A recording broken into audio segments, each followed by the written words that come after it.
Hello guys, खंबा गाड़ी। कुछ दिन से हमारी क्लास है जो कंटिन्यू नहीं हो पा रही है, उसके लिए सॉरी। क्लास कंटिन्यू नहीं होने का भी कारण बता देता हूँ। पहला है कि वर्ल्ड कप चल रहा है और दूसरा है मेरे एग्जाम चल रहे हैं।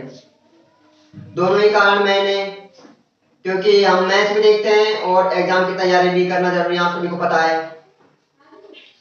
तो आगे भी अगले एक महीने तक भी मेरी क्लासेस जो कंटिन्यू नहीं हो पाएगी, 2 दिन या 4 दिन में मैं आपके लिए जैसे भी टाइम निकलता है उस टाइम में आपके लिए क्लासेस लूंगा और आपको पढ़ाऊंगा।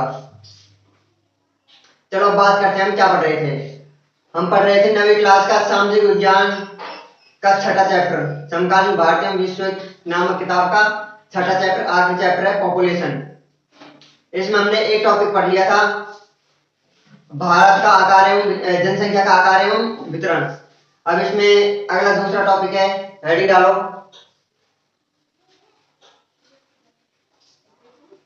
दूसरा टॉपिक है जिसकी हेडिंग डालो, जनसंख्या,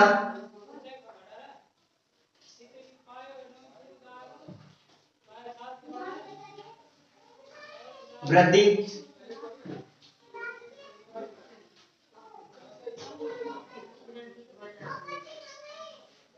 एवं परिवर्तन। परिवर्तन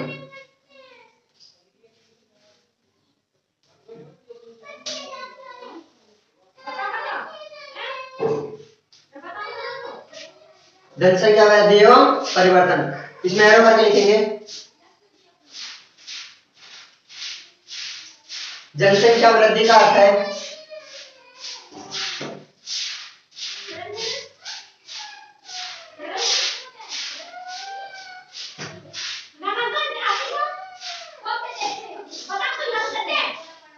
जनसंख्या वृद्धि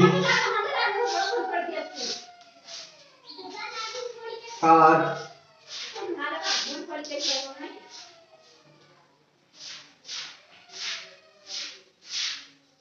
जनसंख्या वृद्धि का अर्थ है किसी विशेष समय अंतराल में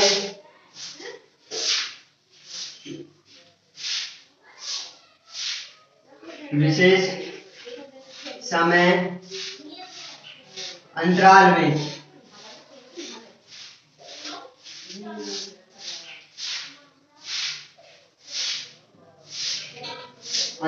में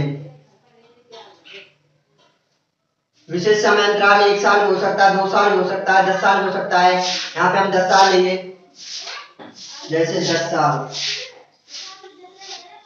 जैसे 10 वर्ष या 10 साल में विशेष समय अंतराल में कॉमा किसी देश या राज्य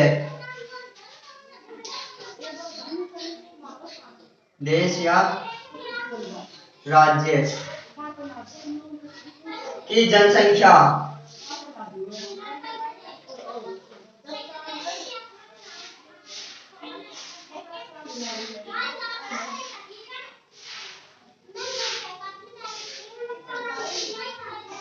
देश या राज्य की जनसंख्या में परिवर्तन।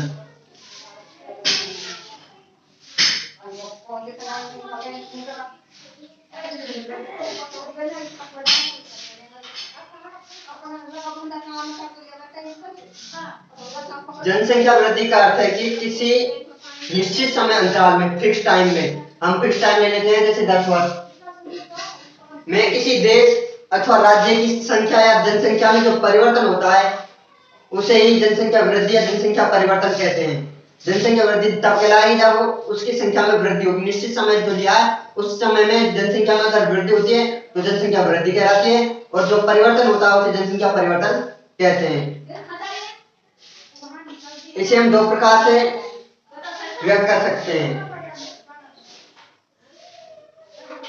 इसे हम 2 प्रकार से व्यक्त कर सकते हैं। पहला है सापेक्ष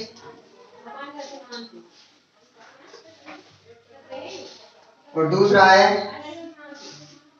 प्रतिवर्ष।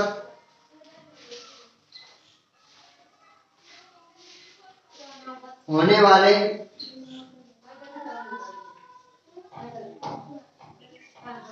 प्रतिशत में परिवर्तन।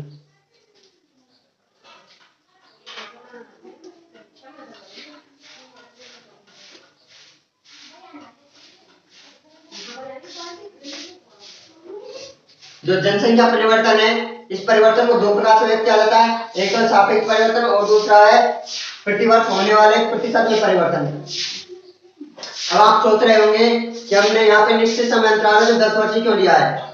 हमने 10 वर्ष इसलिए लिया है क्योंकि भारत में जो जनगणना है वो 10 वर्षों के अंतराल में होती है। भारत में जनगणना 10 वर्षों के अंतराल में होती है, इसलिए हमने जो विशेष समय है वो 10 वर्ष ले लिया।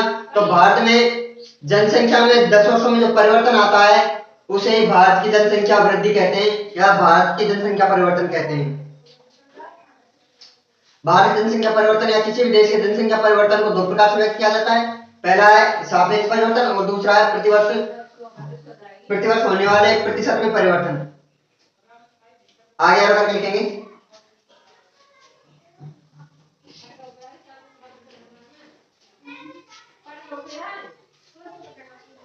एक वर्ष अथवा एक दशक में बढ़ी हुई जनसंख्या,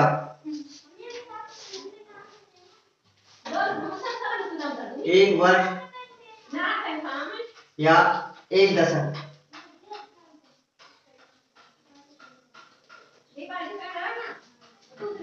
में बड़ी जनसंख्या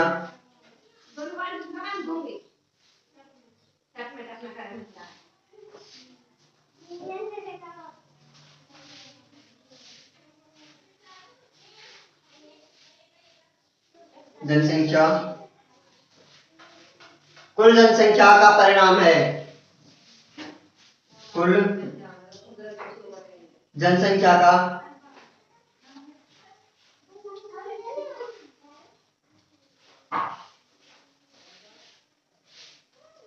कुल जनसंख्या का परिणाम है।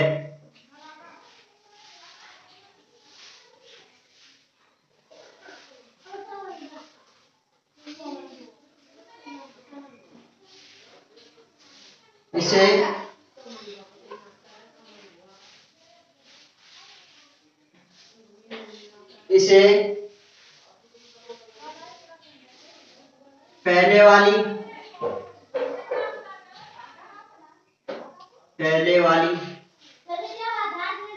जनसंख्या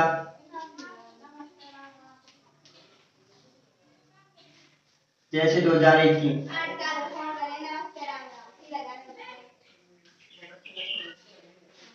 पहले वाली जनसंख्या में से पहले वाली जनसंख्या को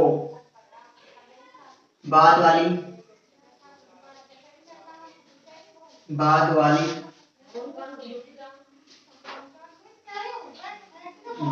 जनसंख्या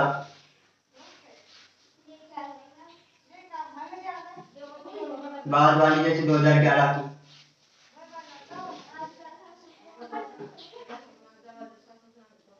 बाद वाली जनसंख्या में से घटाकर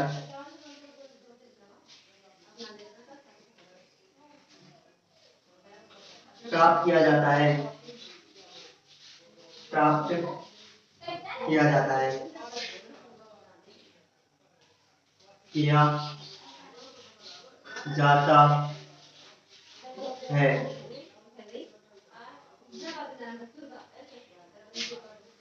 जो जनसंख्या वृद्धि है, हम जनसंख्या वृद्धि को कैसे प्राप्त कर सकते हैं। जो हमने एक वर्ष या एक दशक अर्थात निश्चित समय लिया हुआ है ना, हमने ये वाला निश्चित समय अंतराल यहाँ पे 10 वर्ष लिया है, लेकिन हम 1 वर्ष 2 वर्ष 5 वर्ष जितना भी लेना चाहे उतना ले सकते हैं। उतने वर्ष में मतलब कि निश्चित समय अंतराल में बढ़ी हुई जनसंख्या को हम कैसे प्राप्त कर सकते हैं। तो निश्चित समय अंतराल में बढ़ी हुई जनसंख्या को कुल जनसंख्या का परिणामों का योग है, कुल जनसंख्या का परिणाम है। इसको ज्ञात करने के लिए पहले वाली जनसंख्या मतलब कि जो फर्स्ट वाली जनसंख्या वो, उसके बाद में जो पहले हुई थी वो वाली जनसंख्या, और जो बाद में जनगणना हुई वो वाली जनसंख्या, बाद में जनगणना हुई उस वाली जनगणना में से पहले वाली जनगणना यानी पहले वाली जनसंख्या को बढ़ाकर हम इसे प्राप्त कर सकते हैं। तो यहाँ पे लिखो अगला लिखो या फिर एरिस्टोटल लिख लो नीचे पोस्टर बना के। जनसंख्या वृद्धि बराबर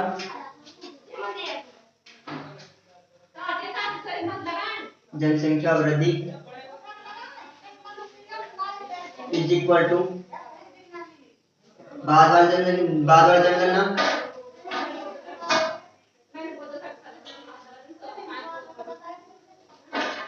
जनसंख्या माइनस पहले वाली जनसंख्या।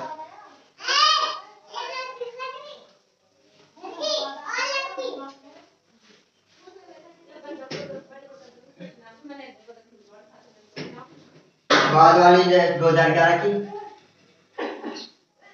पहले वाली 2001 की।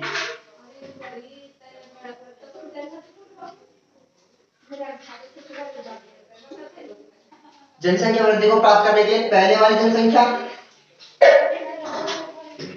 बाद वाली जनसंख्या में से पहले वाली जनसंख्या को घटा देते हैं। अभी रिसेंट में हमारे भारत में 2011 की जनगणना हुई है, तो उसी को ले लेते हैं। 2011 की जनगणना में क्या, अगर हम 2001 की जनगणना को घटा दें या 2011 की हुई जनगणना में से जो जनसंख्या थी, 2011 की जनगणना हुई उसमें जो जनसंख्या थी उसमें से 2001 की जनगणना में जनसंख्या जो प्राप्त हुई उसको घटा दें, तो कुल जनसंख्या वृद्धि हमें प्राप्त हो जाएगी कि 2001 से 2011 के दशक में कितनी जनसंख्या वृद्धि हुई, अर्थात 2001 के दशक में कितनी जनसंख्या जनगणना वृद्धि हुई। इसका आगे हम बाद में पढ़ेंगे, कभी क्लास होगी तो हम पकड़ेंगे।